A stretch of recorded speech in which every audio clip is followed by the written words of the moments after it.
तो हम बाहर किसी आउटसाइडर को पे करते हैं। किसी आउटसाइडर को जब मॉनेटरी टर्म्स मतलब मनी में पैसा किसी को बाहर गया, फॉर एग्जाम्पल कोई वर्कर हायर किया, उसको वेजेस देनी है, किसी की लैंड हमने हायर करी ताकि उस पर काम कर सके, उसका जो रेंट होगा वो हमारा एक्सप्लिसिट कॉस्ट है। काम करने के लिए नेचुरली रॉ मटेरियल चाहिए, उसके बिना तो काम नहीं कर सकते हो। वो ख़रीदा किसी से, उसको परचेज़ करने के लिए भी खर्चा हुआ, उसका पैसा हमने बाहर किसी को पे किया, किसी आउटसाइडर को। तो ये हमारे क्या है, ये हमारे सब के सब एक्सप्लिसिट कॉस्ट है। एंड एक्सप्लिसिट कॉस्ट को हमेशा रिकॉर्ड भी किया जाता है और इसकी अकाउंटेबिलिटी भी होती है, बिकॉज ये मॉनेटरी टर्म्स में बाहर जाता है। बट यही अगर हम इम्प्लिसिट कॉस्ट की बात करें तो इम्प्लिसिट कॉस्ट वो कॉस्ट होती है जो एक्चुअली में किसी को पेमेंट नहीं करते हैं। No payment is done. ये सिर्फ एक एस्टिमेट है बस। अब फॉर एग्जाम्पल एस्टिमेट कैसे, एक रिसोर्सेज थे मेरे अपने घर पे पड़े हुए थे, उन्हीं को यूटिलाइज करके मैंने अपना जो वो काम चला लिया, ठीक है।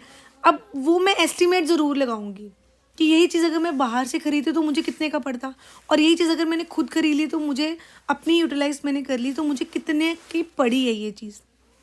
फॉर एग्जाम्पल लेट्स से मेरा कोई ऑनलाइन बिजनेस है, ठीक है।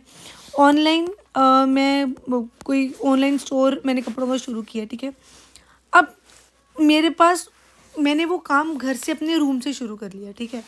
इसका मतलब मेरे पास लैंड जो था, स्टोर, यही अगर मैं बाहर से खरीदती, किसी से हायर करती, मुझे रेंट पे करना पड़ना था। वही खर्चा बचा के मैंने अपने घर का रूम यूटिलाइज कर लिया। अब बिल, अगर वही बात अगर मैंने बाहर कहीं और जगह पे शुरू कर दी तो मुझे बिल भी अलग से पे करना पड़ेगा। बट अभी घर में से ही निकल जाएगा कि सभी यूटिलाइज कर रहे हैं, घर पे ऑलरेडी इलेक्ट्रिसिटी है, सब है, ठीक है। अब इसमें स्टोर, इलेक्ट्रिसिटी बिल हो गया, ये सब जो थे ये मेरी इम्प्लिसिट कॉस्ट है, बिकॉज ये खर्चे मेरे अपने थे, मैंने उनको उसी में से यूटिलाइज कर लिया रिसोर्सेज को, ठीक है। और पर मेरे को इक्विपमेंट तो यूटिलाइज करने पड़ेंगे। अगर मैं कहूँ मेरे को आईपैड चाहिए, एप्पल पेंसिल चाहिए वीडियोस बनाने के लिए, तो वो सब मेरे को बाहर से ख़रीदनी पड़ी, मेरे पास नहीं थी।